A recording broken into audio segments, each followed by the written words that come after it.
Eu ia perguntar como que foi isso aí. Você falou que foi quando só se pôr, foi a primeira ou foi a outra? Não, essa foi a segunda. A primeira, esqueci o nome já. Não, o Detonautas tem uma história de rádio que é o seguinte. A primeira música que toca do Detonautas na rádio, em 97, eu quero voltar pro saco do meu pai.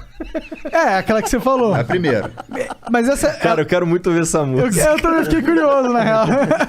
Punkzona, é um punk de adolescente. Tinha 15 anos quando eu escrevi, né? Então, Porra, será que então por isso que o veterano lá tinha curtido a banda? Não sei. não sei, cara, mas Interessante. depois disso a gente lança uma música nos anos 2000, logo no início dos anos 2000, teve um pau de sebo que a gente chamava, que era aquelas coletânea com várias bandas e tal. Aham. E aí a gente lançou uma outra música chamada Via Dutra, que era uma música do Neto, do Rodrigo Neto, que era meio reggae, com rock e tal, já estamos misturando. Uhum. E essa música também tocou na Rádio Cidade e tal, teve um negocinho. Mas o Detonautas, ele acaba se tornando uma banda relevante do ponto de vista de ter a atenção de uma gravadora e tal, quando a gente viaja para o Rio Grande do Norte. Na época tinha 2 festivais, o Abril Pro Rock e o Porão do Rock, que eram festivais que revelaram. O Abril Pro Rock, por exemplo, revelou o Planet Hemp, o Chico Science, o Los Hermanos. A gente tentou pra caralho tocar no Abril Pro Rock e nunca conseguimos. Aí entrou esse festival chamado MADA, Música Alimento da Alma, como sendo uma alternativa ao Abril Pro Rock, como se fosse um calendário que eles estavam montando de festivais alternativos, e a gente conseguiu entrar nesse festival. E quando a gente entrou nesse festival, que é uma história muito maneira, depois, se quiser, dou uma repassada nela, a gente foi reeleita a revelação do festival. Mas pra chegar lá é que foi foda, que ninguém tinha dinheiro pra comprar passagem pra ir pra Natal, né? Caralho. Como que foi essa história? Olha esses rolê aí, mano. Caralho, o cara quase que não vira porque ele não tinha dinheiro pra pagar passagem. A gente não tinha dinheiro pra nada, né? Nessa época era uma época bem difícil. Todo assim. mundo molecão também, né? Todo mundo moleque. Tinha 20 anos, né? Quando eu comecei o Detonautas. E esse rolê foi o seguinte. Eu peguei o Rio de Janeiro tem o Jornal Globo, o segundo caderno, tinha uns tijolinhos, assim, que saíam umas coisas de cultura, umas paradinhas pequenininhas, e eu peguei e olhei, aí tava lá, MADA recebe material de bandas independentes e tal, era uma porrinha desse tamanho. Aí eu falei, porra, vou mandar, né? Foda-se. Juntei material da banda, peguei as matérias de jornal que a gente conseguia, por ser a primeira banda formada na internet, a gente usava isso como pauta. Pode crer. Né? Então tinha muita pauta. Todo mundo queria saber quem era a primeira banda que se formou na internet, Ah, etc. então, é isso aí, tinha várias matérias disso, então. Sim, muita matéria. Tinha porrolhão de matéria. Ah, assim. então vocês estavam fazendo sucesso até. Não, a gente estava conseguindo atenção. Entendi. Né? Porque isso transformar em público É um outros longo 500, caminho. pode crer. Aí eu mandei o material pros caras. O Jomardo, né? Que é o cara que idealizou o festival. Aí um dia, eu tinha um telefone em casa, mas era aqueles telefone pai de santo, que só recebia. Porque eu não tinha grana para pagar a conta, então não ligava. Pode crer. Eu tinha um orelhão na esquina da minha rua, que eu descia. O Neto trabalhava na Intelig, que era uma empresa de telefonia. Aí eu ligava a cobrar para ele me conectava lá na Intelig, e aí eu conseguia ligar ficava de escritório no orelhão, ligando para uma porrada de lugar para tentar marcar show, tá ligado? Liguei para esse cara, fiz esse esqueminha, cheguei dentro do orelhão. Lá no orelhão, acho que nem sabe que porra é orelhão hoje em dia. Hoje em dia não existe mais. Telefone público aí, moçada. O orelhão era uma porra que parecia uma orelha gigante, ficava no meio da rua, tinha um telefone, você botava ficha. Na época que não tinha celular, era essa porra aí mesmo. Ou então depois teve uma época que era cartão. Cheio de anúncio de puta dentro. Porrada de coisa escrita, de todo tipo de coisa escrita. Vários pis. Vários pis.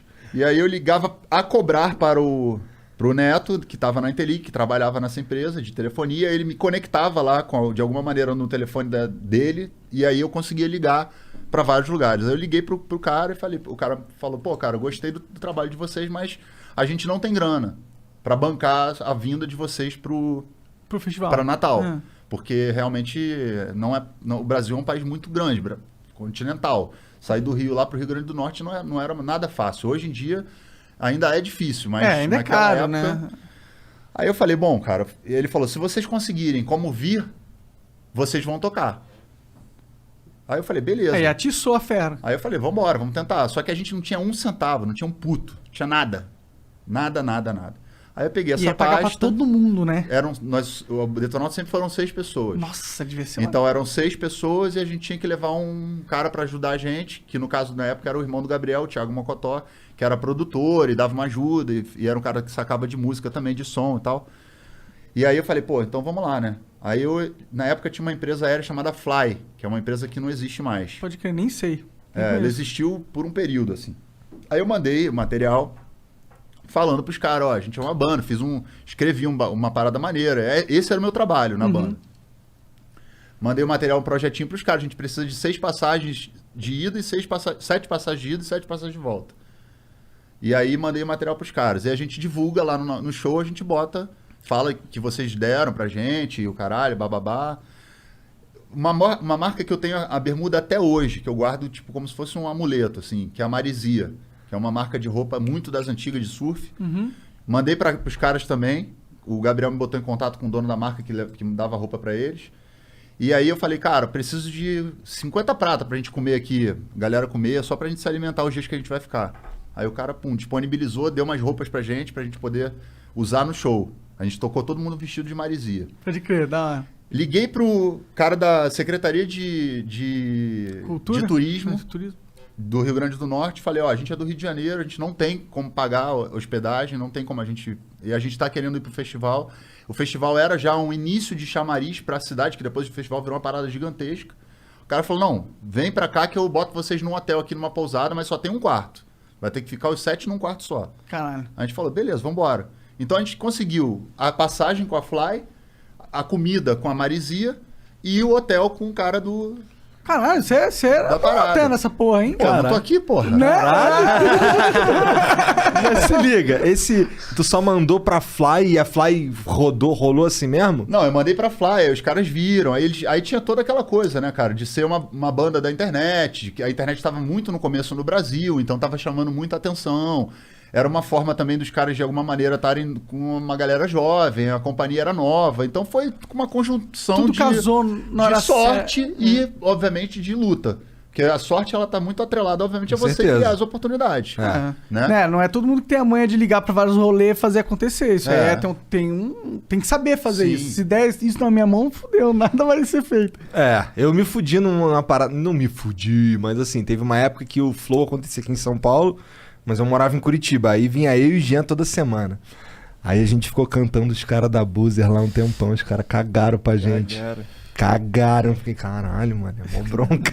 E tu se dá bem assim? Eu fiquei, caralho, maneiro. Os caras da Marisia tudo bem, porque tinha um certo contato ali. Sim, mas, pô, os caras foram muito legais com a gente, né? Porque podia ter falado, a banda eu não conhecia, não era nada. O Detonautas não tinha nenhum conhecimento. É você pegar uma pessoa e falar, porra, vou dar uma força. É legal a índole, entendeu? De olhar pra um artista que não é conhecido, e vamos lá. E aí vocês montaram Tu montou um Megazord pra ir nessa porra. Tocamos no festival, e aí eu me lembro perfeitamente. A gente tocou nesse festival, a gente tocou na sexta-feira, era sexta, sábado e domingo. E aí, tipo, quando foi no domingo, na segunda-feira... Quando a gente estava chegando no Rio, na contracapa do segundo caderno, que era um espaço muito privilegiado, onde todo mundo queria estar, saiu uma matéria gigantesca de meia página, dizendo Detonautas Rock Club é a revelação do festival, caralho, papapá. Caralho! Aí a gente... as gravadoras ficaram de olho, a gente já tinha passado o material muitas vezes pelas gravadoras e nunca ninguém tinha... Falou, olha aqui, aquele cara aqui que veio falar isso aqui, olha lá, tá na capa da revista agora. Aí chamou atenção. Aí quando chamou atenção, eu fiz o trabalho de novo, de juntar material, levar nas gravadoras. O cara não é um processo como é hoje em dia, que você coloca no YouTube, que também tem um processo, não é tão simples.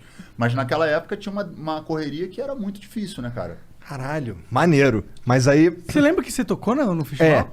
Isso que eu ia te perguntar. O que eu toquei? Quais as músicas que você tocou? A gente tocou as músicas praticamente do primeiro disco, porque quando a gente fez esse festival... A gente foi revelação e aí a gente gravou esse disco. Esse disco também tem uma história muito louca. A gente gravou esse disco porque a gente foi, num primeiro momento, contratado pela Top Tape.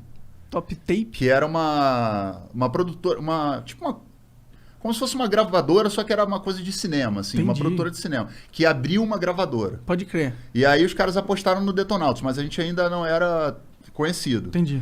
Aí o cara... Foi depois desse festival ou antes? Foi antes do festial. Entendi. antes do festival. Aí a gente convenceu o cara. Na verdade, aí a gravadora falou assim: assinamos um contrato e o cara, tipo. O cara que trabalhava lá hoje é diretor artístico da Warner. Caralho. Marcos Kilzer. Mas ele tava no começo da carreira. Entendi. Ele é padrinho da minha filha. Caralho. Depois, né? Mas naquela época era moleque. Pode crer. E aí, tipo, ele assinou o contrato, assinamos um contrato, a gente foi para um estúdio e aí a gravadora fechou. Caralho. Caralho. Faliu. Os caras resolveram não dar investir. continuidade. Aí eu cheguei no Marcelo Guapiaçu, que era o cara que tava de diretor dessa gravadora, e convenci o cara a fazer o disco. A não... Falei, meu irmão, investe na parada que a gente vai conseguir vender, depois você vende pra gravadora. Aí o cara gravou o disco, brother. Botou grana no disco, quem produziu foi o Fernando Magalhães, que é guitarrista do Barão Vermelho. Aí a gente fez o disco legal pra caralho, pá. Aí fomos pro festival, fomos, Revelação. Uhum. No ano seguinte, voltamos para o festival com o disco independente. Com essas músicas. Aham. Outro Lugar, Quando o Sol Se For, Olhos Certos, Ladrão de Gravata. Enfim, as músicas do primeiro disco, Bem e o Mal e tal, uma porrada de música que não é tão conhecida, mas que fizemos o festival, lançamos o disco lá. E aí ficamos com esse disco, chamava Silver Tape o disco, porque eu peguei a capa, peguei um Silver Tape, enrolei o Silver Tape todo na capa, peguei uma fontezinha, porque não tinha esses recursos de tecnologia, o caralho, botei em cima, fiz uma Xerox e foi. Caralho. Maneiro. Entendeu? E aí, tipo, meu irmão, é criatividade, né, cara, quando você não tem recurso. E aí,